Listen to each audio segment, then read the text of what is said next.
The hype is real. It's time to talk about the third studio album from rapper Kendrick Lamar out of Compton, California. This one is titled To Pimp a Butterfly, the follow-up to 2012's universally acclaimed Good Kid, Mad City. If you would like to see my thoughts on that, I just finally reviewed it about 2 weeks ago. You can check the link in the description down below. Now, To Pimp a Butterfly is a play on the Harper Lee novel, the classic one that you guys probably read growing up. It was required reading, I know, for myself going through school. It probably was for a lot of my viewers as well. So if you've read the book, then you probably know that it dealt with racial tensions in America at that time. And now in 2015, Kendrick Lamar is kind of looked at no longer as the underdog, but really as the voice of a generation, especially for the black community, someone that is very respected and looked to. People look for Kendrick Lamar for what he has to say, and here on this record, To Pimp a Butterfly, he has made some very noteworthy and important strides. Now, the Blacker the Berry kind of kicked things off. Obviously, I was the first sample we got of this record, but The Blacker the Berry is just one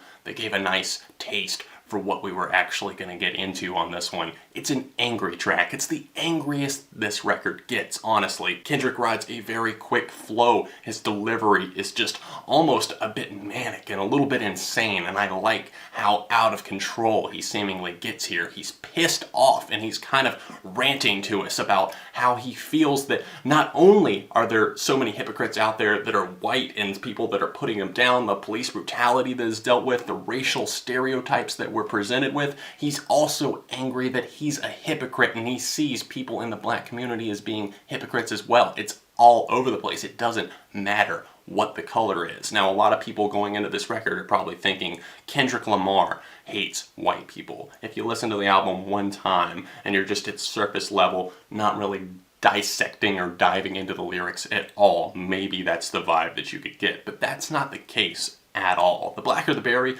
is a track that gets pissed off for the right reasons. I mentioned the Grammy Award-winning single I, and that's one that I really like as well. There's a lot of sounds to be found here on this record. This one samples the Isley Brothers. I love it. It's very peppy. It's upbeat. It's an uplifting track that's a celebration of who they are. And of course, in this case, he's celebrating the fact that he's a proud black American. And I say more power to them. It's awesome to see it. Now, this track does have two different sides to it, especially the album version. It opens up with that chatter and, of course, the narrative. We'll get into that more in just a minute, but the running narrative that goes throughout is something that I feel like is a key factor to this record. But I like that the track I kind of opens up with the chatter and then closes with it. We see him surrounded by his peers. He's kind of talking, opening up, and he gets into more of a spoken word style delivery, especially near the end of this track. And even though it doesn't necessarily feel like these people are paying full attention to them, he's still getting it out there. He's saying that, look, every generation has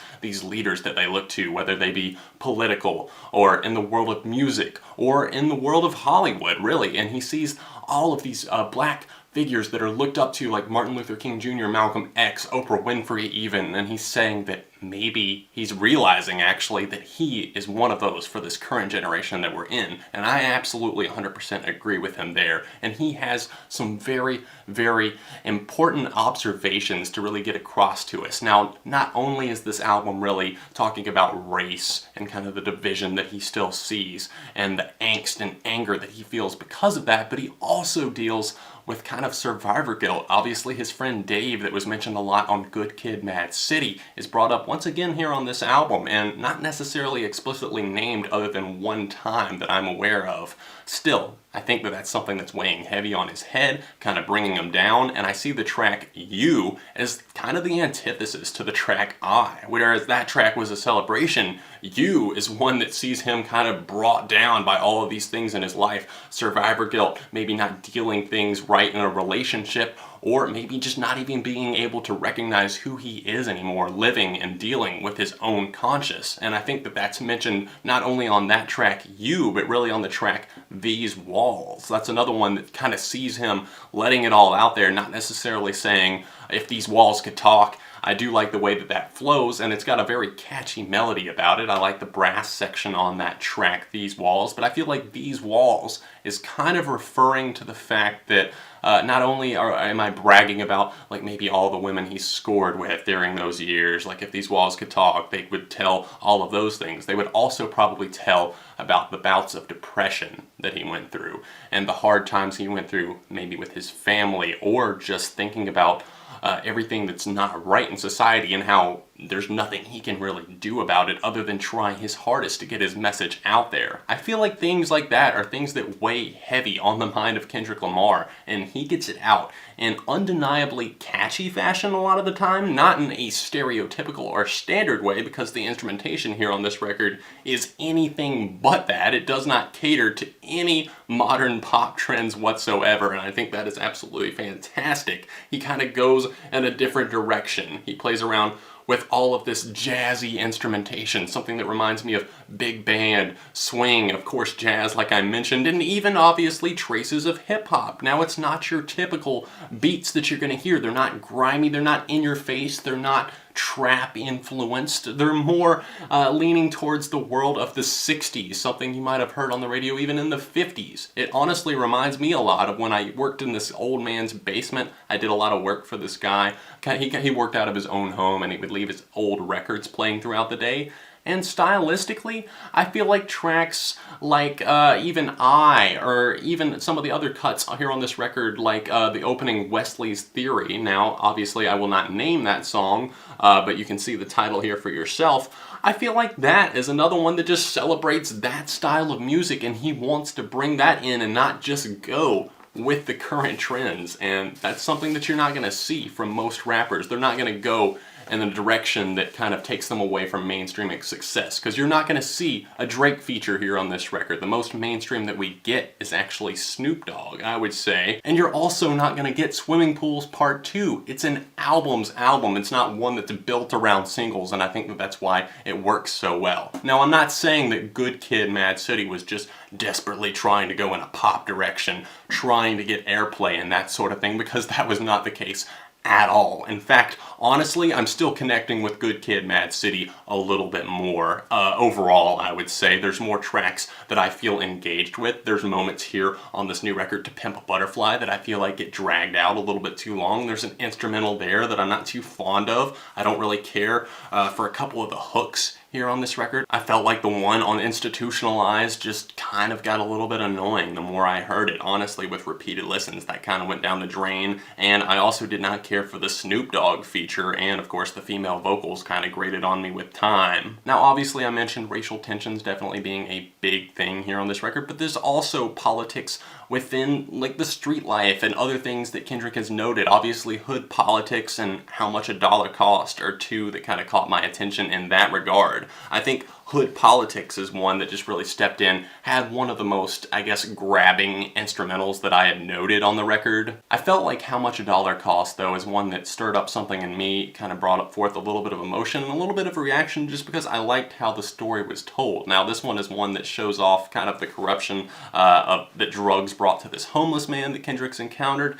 And as the song goes on, he eventually reveals himself, the homeless man does at least, to be God. And Kendrick is kind of taken back by this, and it kind of makes him ponder on things. And I just thought that this was all done over a very strong instrumental, one that once again kind of is a bit more atmospheric and not something that you would expect to necessarily hear on a modern hip-hop record, but that's part of what makes it work. Complexion is the track that follows immediately after this, featuring one of my favorite instrumentals in Kendrick's entire discography. Honestly, I really love that guitar that's kind of sprinkled in all throughout this cut, and some beautiful keys that are thrown in there for an added effect, and the feature that everyone's talking about, of course, Rhapsody. I want to talk about the narrative here on this record. It kind of slowly works its way in, but I think it's absolutely genius. I love the way that it's kind of layered. Track after track, they kind of start mixing it in more and more. Sometimes it's the beginning of a track, sometimes it's right at the end, and these songs all flow into each other incredibly well. They work their way in with a dark outro,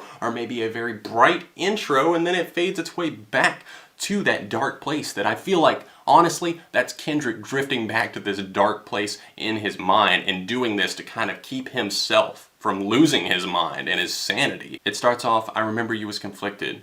misusing your influence. And it gets more and more. We see the track of These Walls, which I feel like is not so much a celebration of like an ego or something like that, to say, oh, if these walls could talk, you could see all this awesome shit that I did. But really, more so, it's an introspective track that sees him saying, if these walls could talk, they would not only see maybe all the women I've been with, but also they would see kind of the bouts of depression that I dealt with and the hard times that I went through with my family and the loss of friends and just me screaming out. That's another part of the narrative, is just to keep from losing his own mind. I feel like the ongoing narrative and the track These Walls in particular is one that just kind of sees him doing it as a way to relieve stress and to get away from those past demons, to put it out there in the world to keep it from staying and boiling in his own mind. Then we get the full narrative finally on the closing track Mortal Man, which is one that is very intriguing. It features a kind of a pseudo interview with Tupac, a rapper who was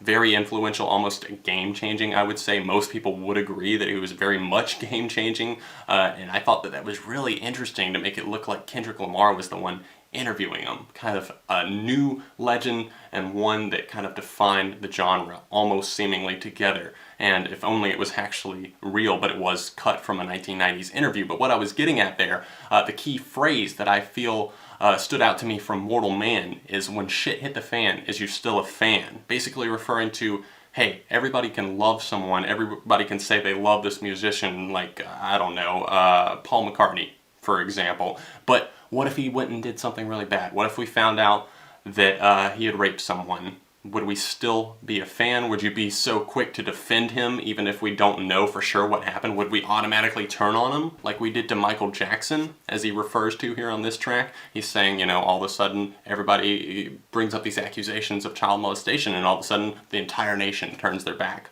on Michael Jackson, and he refers to him as the Billie Jean singer. Of course, we know who he's hinting at there. And of course, I thought it was also worth noting that he did sing part of Smooth Criminal on one of the tracks here on this record. Now, after all this serious talk, I do want to talk about a few of the moments that are much lighter here on this record. I already mentioned at least parts of that track, and then I want to talk about Wesley's Theory. The opening cut on the LP features a couple of guests like Thundercat, George Clinton, the funk legend, had been around for a very long time. I honestly did not know he was still active, but it was very cool to see Kendrick Lamar reaching out, getting all of these people on the album that you would not necessarily expect. Really just legends of respective genres to be featured on this record. The track starts off with a sample and then breaks into one of the more electronic and synth-heavy tracks, really one of the only ones here on this LP. It definitely speaks of relationships versus maybe tensions or something like that, speaking of his first girlfriend and that sort of thing,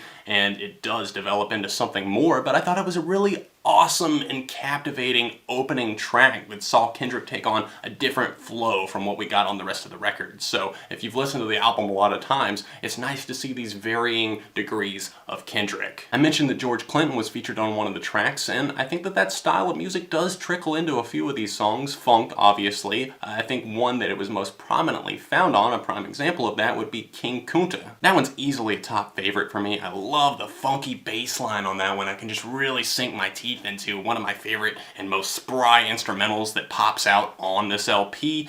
Kendrick kind of reflects on his position in the world of music, how long he's been the underdog, and now he finds himself in this new place, not necessarily thinking of himself a king, but realizing that that's what a lot of people see him as. He's never been one to brag excessively, but I don't think that there's anything wrong with asserting your dominance from time to time. He manages to do all of this while still incorporating the recurring themes that are found on this record, all on this track, showing that even though there are times then when he does feel like this king or this person of authority, there are still moments that kind of bring him down and weigh heavy on his heart. I'm really clicking with the chilled out vibe that You Ain't Gotta Lie brings, and I like the message of that track a whole lot too. It kind of sees him, in my opinion, just putting it out there like, hey, you know, yeah, we get it. You've got fame, you've got riches, you've got women, but do we need to keep flexing, basically? Do we need to keep showing that off at all times? Kind of keep it to yourself, you know? You ain't gotta lie, you ain't gotta stretch the truth to show that you're still someone who's competent and in a place of power. I've mentioned several times the running narrative that's found throughout it, and I'll get to that more right after I discuss this track because it's found at the end of this one. Pharrell Williams handled the production on the track Alright, which does feature some very spunky drums, a vocal sample that kind of loops all throughout this thing that are mashed undeniably well with this brass section all throughout the track. Kendrick seems to be in a much happier place here on this one, unlike the track that was right before that, You, which was a much darker one. This one almost seems like he's reassuring himself, but at the same time, it almost seems like he's doing it too much. He's like really trying to prove that he's happy or something like that and convince himself that he can go out and have a good time with these things that he used to enjoy. But the question is he really getting as much pleasure out of them as he used to? While you're sitting there and pondering all that, bam, the narration hits us again. I remember you was conflicted, and then we know where it's going. At this point in the album, I think that's when I realized, hey, maybe he's leaving these notes for himself, like I mentioned before, kind of to keep his sanity intact. He's definitely trying to reel us into what he's thinking, what he's feeling, and after so many listens through this record, I think that I'm starting to get there. I'm starting to feel the anger, the strife, the hatred, and the sorrow and the loss that he feels throughout all of these tracks. And while they aren't without their flaws from time to time, I still think that it's so well crafted, and this track, Alright, is definitely one of my top favorites. On the narration at the end of this track, he speaks of the evils of Lucy for the first time, and it's noted again on the track that features right after that, For Sale, the interlude, and it's kind of introduced more so as a character. And I don't think that Lucy is necessarily a person. I think that Lucy is kind of standing for Lucifer. He is a religious person, and Lucifer, if you're not familiar, is also another name for the devil, kind of representing the bad, the sins, or the evil in his life, and the temptation that he's facing. And we just kind of see him going through these trials on this track, not only the end of Alright, but really all throughout For Sale. I hope I did a good job of relaying my thoughts and maybe getting across to you guys how much I am enjoying this record, and while I do feel like it falls slightly short, ever so slightly short of the glory that was Good Kid, Mad City, I'm still really into the vibe that this record is putting out. A lot of the sounds here on this thing are just very retro, but at the same time, very cool, and obviously Kendrick has a lot of lyrical content to dive into here. So I would say sit down, open up Rap Genius or whatever. If you've got the lyrics already, you bought the album for yourself, sit down, read along, dive into the narrative, dissect it for yourself, and enjoy. To Pimp a Butterfly is a 4 out of 5. So if you've heard this new Kendrick Lamar album, let me know your thoughts on it in the comments section down below, and please smash the like button on this review to let me know that you enjoyed it. This was probably my 8th take of this review, so I think I'm starting to lose my own mind. I'm starting to feel Kendrick on some level, I think. But I hope you enjoyed this. Thank you so much for watching and subscribing to the channel. If you have any requests for albums that I have not covered yet, let me know those in the comments section down below. And, as always, I will see you very soon right here on ARTV.